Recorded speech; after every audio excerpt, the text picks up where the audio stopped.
us. Sure. No, thanks for having me. I'm glad that we connected, and I'm happy to be here to talk with you folks. I won't go too long because I know we do a center, you'll do center and prayer sit, and then we want to leave some time for questions and answers and discussions. So I'll keep that in mind. So she asked me just to share my story, and then talk about what does it mean to consent to God within. So that's exactly what you'll hear from me. So my story is, I guess I'll relate it more to silence, is that I had always been attracted to silence, just didn't know what to do in the silence. Um, and I had read books by Carl McColman, and he had indicated how transforming silence is.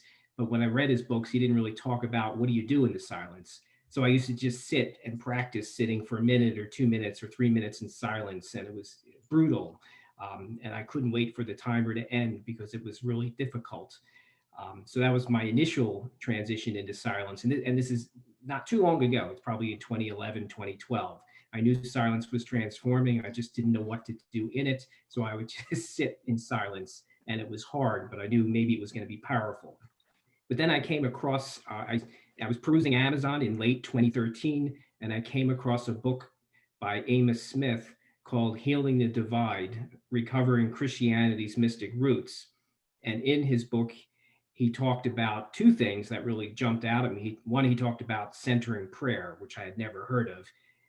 And I thought, aha, there's a practice, a container for my silence that I can try.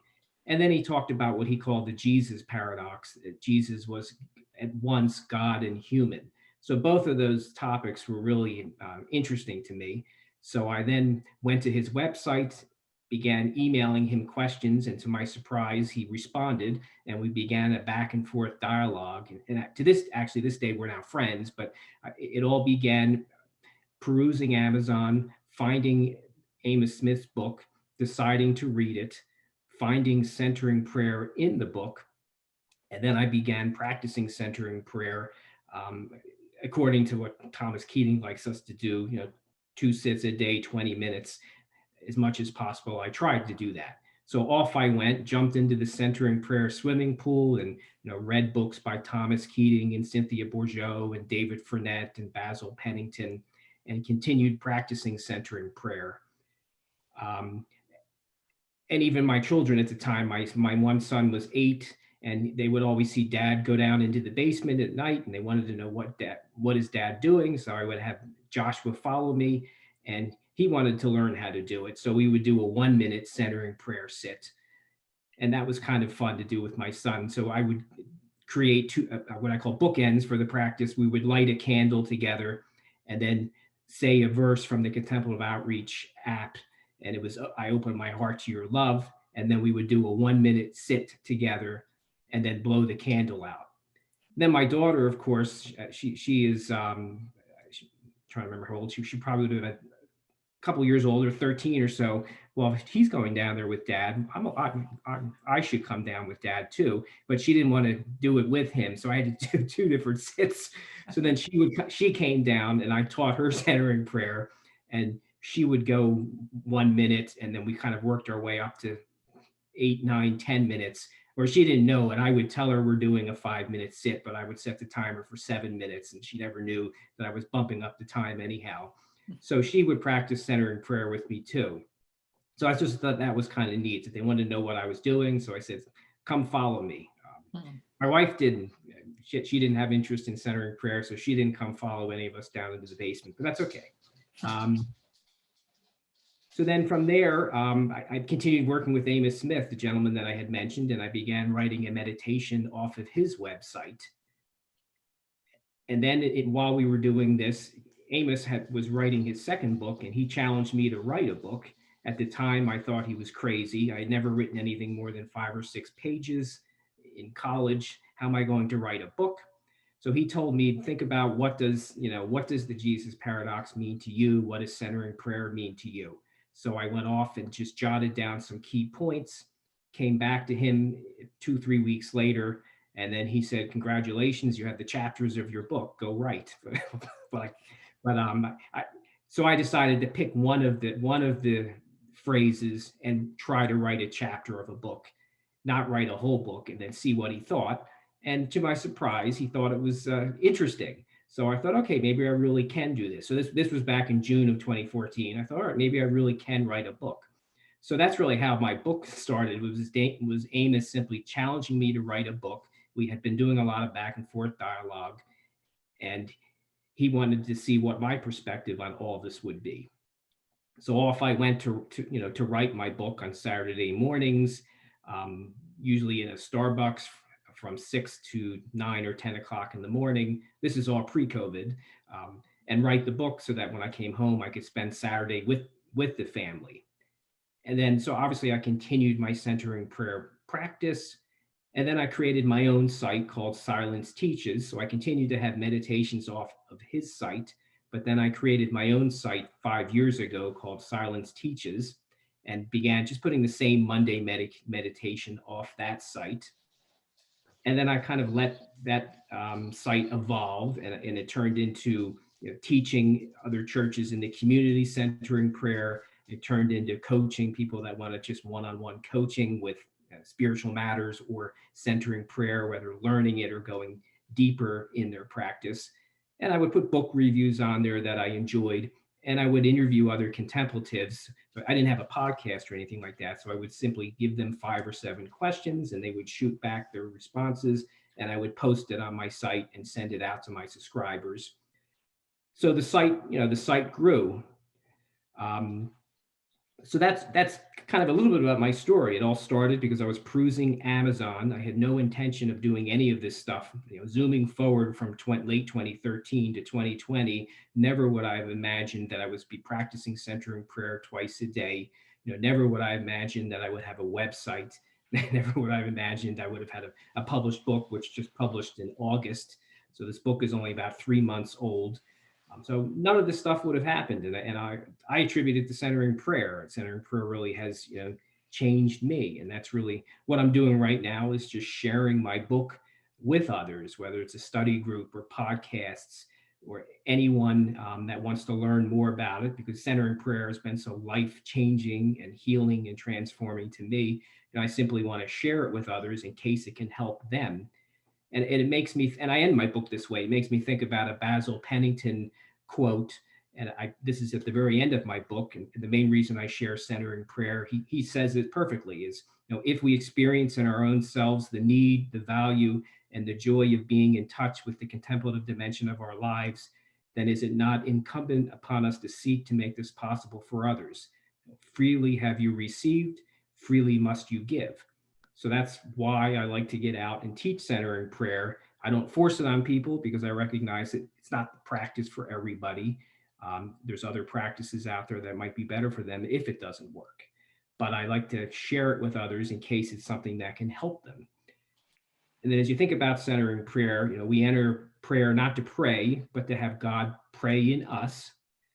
We enter centering prayer because we love God. And even the cloud of unknowing teaches us, lift up your heart to the Lord with a gentle stirring of love, desiring him for his own sake and not for his gifts. So we enter centering prayer with no expectations.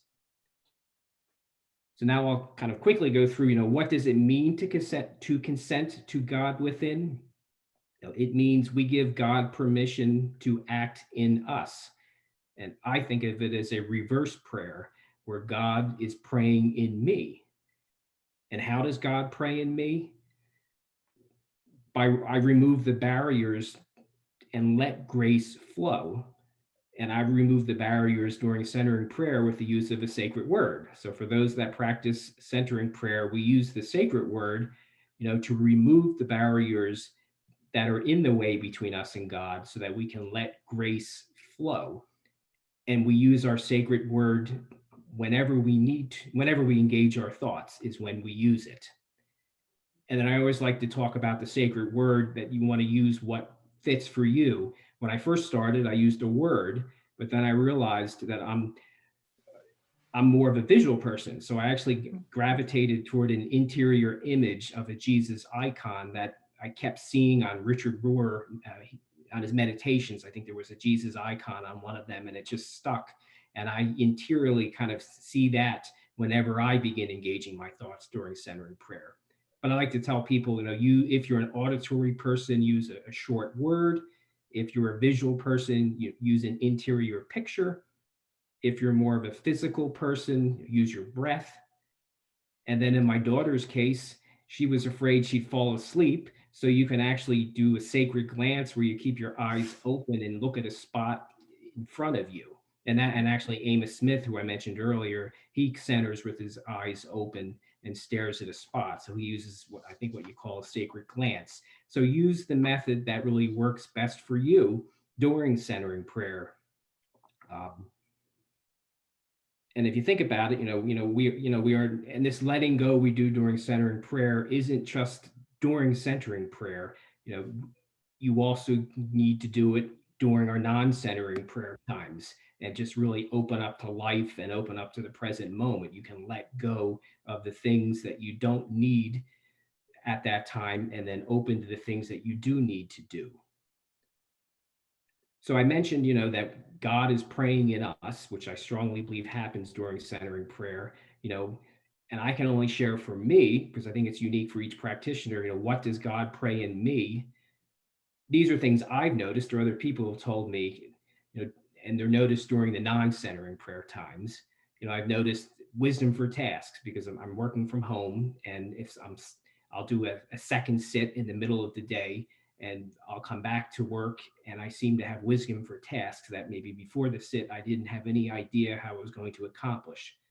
So that's one thing God has prayed in me. I think God has prayed in confidence in me, an excitement for life. I mean, I enjoyed life, but I think since centering prayer, I have just a bigger joy and excitement for life, and much more confidence than I had pre-centering prayer.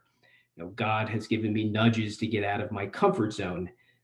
God blesses me with inner peace and calmness, with love, with the ability to hone in and focus on my daily tasks, such as after my second sit and going back to work, being able to focus on what I need to get done and let go of what I don't need to do. And even one story I shared in the book, it was a December, I think it was in late 2015. I'm going to make sure I'm not going over time here, because I know we got to do a 20-minute sit. Actually, I'll skip the story then. And I'll read a Thomas Keating quote, which is what really happens during centering prayer is, contemplative prayer is the world in which God can do anything.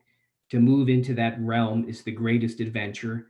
It is to be open to the infinite, and hence to infinite possibilities. And that's a Thomas Keating quote. So I definitely believe that happens during centering prayer.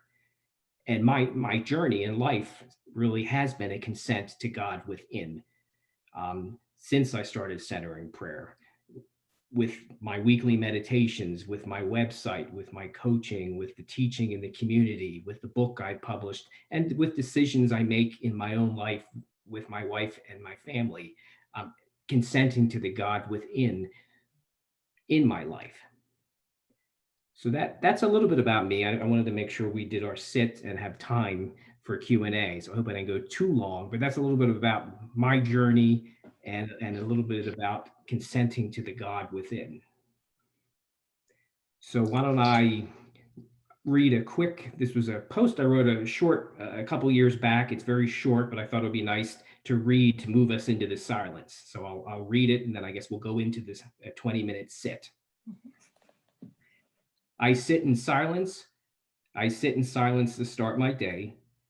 I sit in silence to forget me and open to God. I sit in silence to be filled with God's love. I sit in silence to be healed by God. I sit in silence to receive divine wisdom. I sit in silence to learn how to love. I sit in silence to let God pray in me. I sit in silence to be loved by God. I sit in silence to be transformed by God. I sit in silence to let God refresh me. I sit in silence because it teaches me how to live. I sit in silence because I love God. I sit in silence.